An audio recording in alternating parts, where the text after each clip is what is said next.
Beginning, the woman who studied fear. Dr. Alara Voss had spent her entire adult life cataloging fear. Not the crude, animal panic that sent hearts racing and limbs flailing, but fear as a concept, its origins, its evolutionary purpose, and its absence. As the chief xenopsychologist of the United Terran Coalition, Alara had interviewed species that breathed methane, entities that existed as synchronized light patterns, and hive minds that did not possess a word for self, let alone terror. Her conclusion, once controversial and now widely accepted, was simple. Fear was a limitation of biology. The more advanced a species became, technologically, socially, cognitively, the less it needed fear to survive. Aliens, in her experience, were afraid of almost nothing. This belief had earned her respect, awards, and a permanent position aboard the deep space research vessel Axiom's Reach. The ship drifted at the edge of charted space, where mapped star lanes thinned into speculation. Alara loved this frontier. It was quiet, clinical, and far removed from the messy emotions of Earth. That quiet ended the day the signal arrived.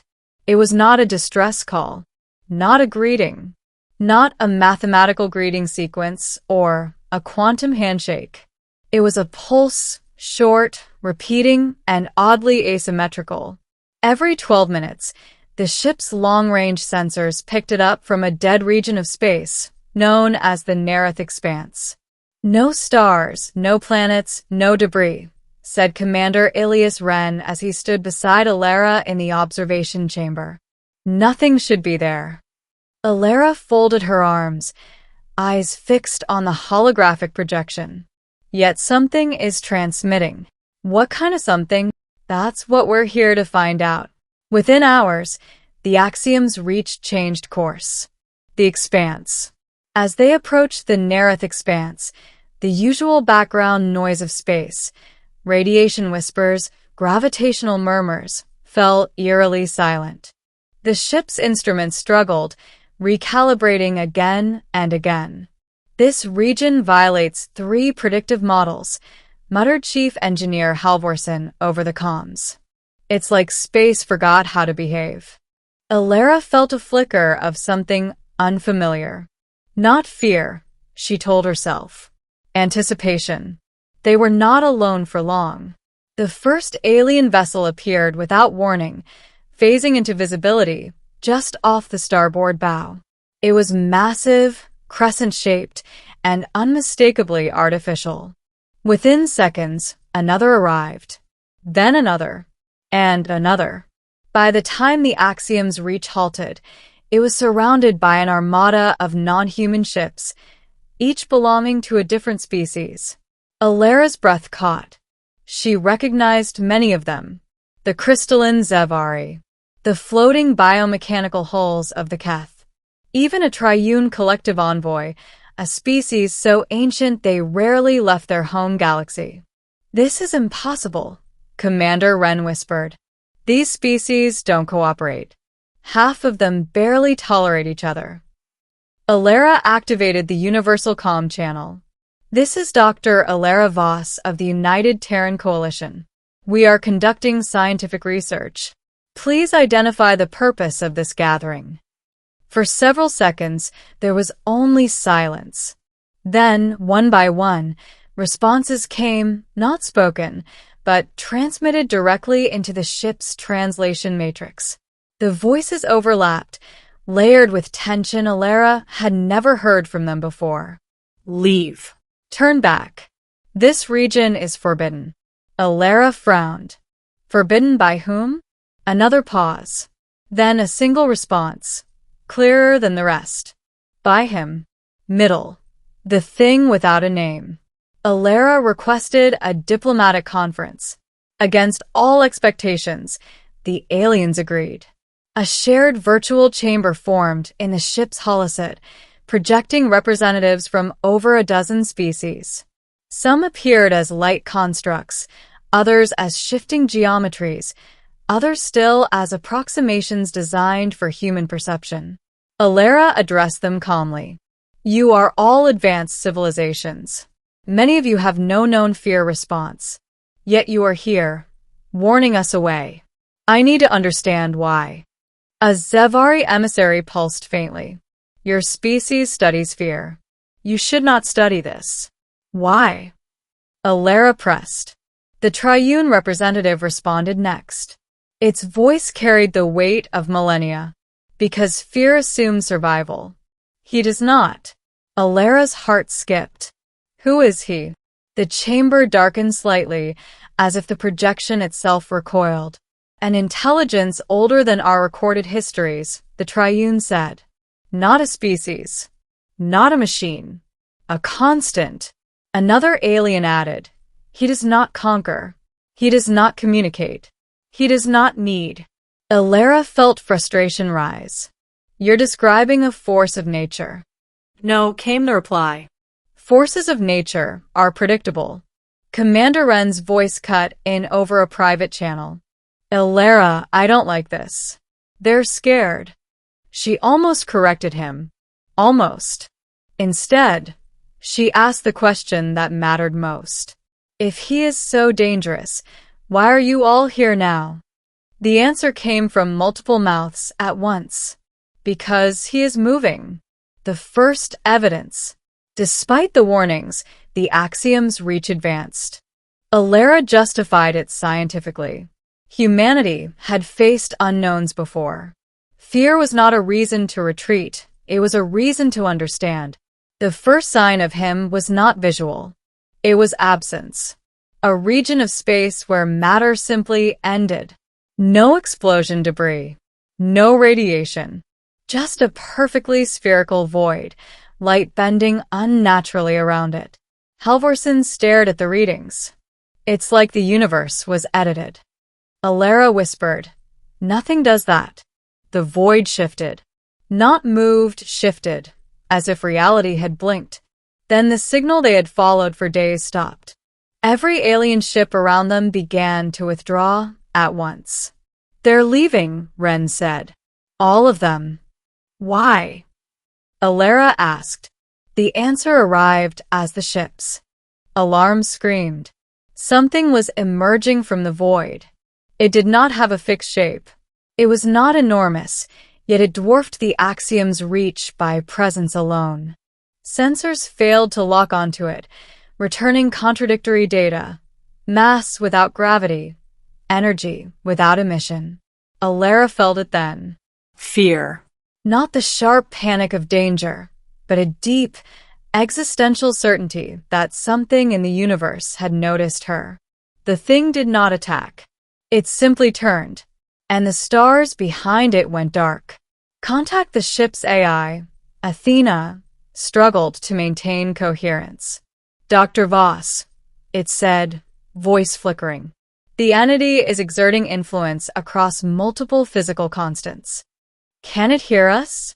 Alara asked. I cannot determine that. Alara stepped forward, activating the external comms despite Wren's protests. This is Dr. Alara Voss, she said, forcing her voice steady. We mean no harm. We seek understanding. There was no reply. Then pressure. Not on her body, but on her thoughts. Memories surfaced unbidden. Her childhood on a storm-racked colony. The first time she had dissected an alien neural structure. Every moment she had dismissed fear as primitive. The entity was not communicating. It was examining. Alara collapsed to one knee, gasping. Around her, crew members cried out, overwhelmed by the same invasive presence. Make it stop, Wren shouted. I don't think it can, Alara managed. I don't think it knows how. The realization hit her harder than the psychic weight. This being did not understand fear because it did not understand others. It was alone. The truth the aliens knew as suddenly as it had begun, the pressure eased. The entity receded slightly, its form blurring. Athena spoke again. Dr. Voss, incoming transmission. Origin. Triune Collective. Emergency priority. The triune's image flickered into view, strained and unstable. "You see now," it said. "He is not evil. He is incompatible." "Incompatible with what?" Alara asked. "With existence as we define it." The triune explained what no one else would. Long before recorded history, the entity had emerged spontaneously, a consciousness formed not from matter or energy, but from the collapse of probabilities. It did not evolve. It did not reproduce. Where it observed, reality simplified.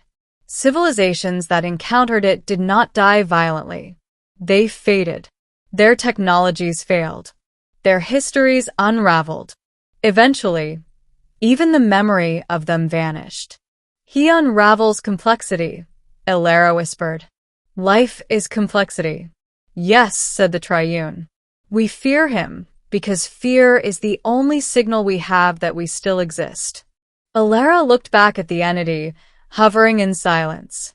For the first time in her career, she understood fear not as weakness, but as warning.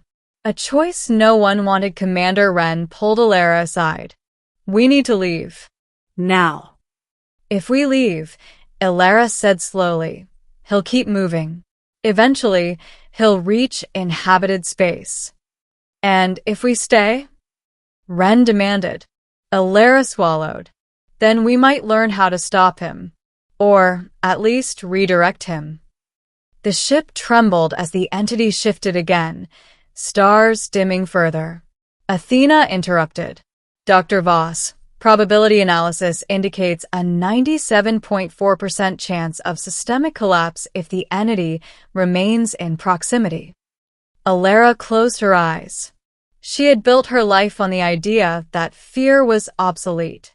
Now, fear was the only thing giving her clarity. "Open a channel," she said. Wren stared at her. To him, "Yes." Athena hesitated, then complied. Alara spoke not in words, but in concepts, projecting patterns of emotion, intent, and limitation. She showed the entity what life was. Not images of war or triumph, but of connection, interdependence, fragility. She showed it fear. The entity reacted. For the first time, its form destabilized, rippling violently. Athena gasped, an unprogrammed response. "Dr. Voss, the entity is experiencing recursive feedback." "It's never encountered resistance," Alara realized. "Not physical. Conceptual." The entity recoiled, space warping around it. But the effort was too much. Alara felt her mind tearing, thoughts fragmenting under the strain of contact. "End transmission," Wren shouted. "It's not enough," Alara whispered. "It has to understand why it can't stay." With the last of her strength, she sent one final concept. "If you remain, everything ends, including you." The entity froze. Then slowly it turned away, ending. The cost of understanding the entity did not disappear. It retreated, slipping back into the void it had come from, reality knitting itself closed behind it like a healing wound. The stars returned, one by one, as if exhaling after a held breath. The alien armada did not return. They did not need to.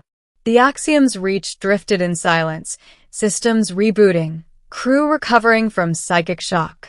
Alara lay in the medbay, consciousness flickering in and out. Wren sat beside her, his expression unreadable. "You saved us," he said quietly. Alara smiled weakly. "I didn't save anything. I just scared it." Weeks later, back in human space, Alara addressed the Coalition Council. Her hair had gone noticeably gray. Her neural scans showed permanent alterations. She presented her findings without embellishment. "Fear is not a flaw," she concluded. "It is an interface, a way for complex systems to recognize boundaries. The entity we encountered lacks fear, and because of that, it lacks understanding." A counselor asked, "Will it return?" Alara nodded. Eventually. But now it knows there are places it cannot exist without consequence. And you? Another asked. Are you afraid? Alara paused, considering the question. Yes, she said at last. And that's how I know we're still alive. Her report spread quickly through the galaxy. Alien species that had hidden their fear now acknowledged it openly. New alliances formed, not around power, but around shared vulnerability. As for Alara, she retired from deep space missions. She took up teaching, rewriting xenopsychology from the ground up. On clear nights, she sometimes looked up at the stars and wondered where he was now, what paths he avoided, what silences he chose. She no longer believed aliens were afraid of nothing. She knew better. They were afraid of the one thing that could not feel fear at all, and of what that absence could erase. And in that understanding, fragile and trembling though it was, the galaxy endured.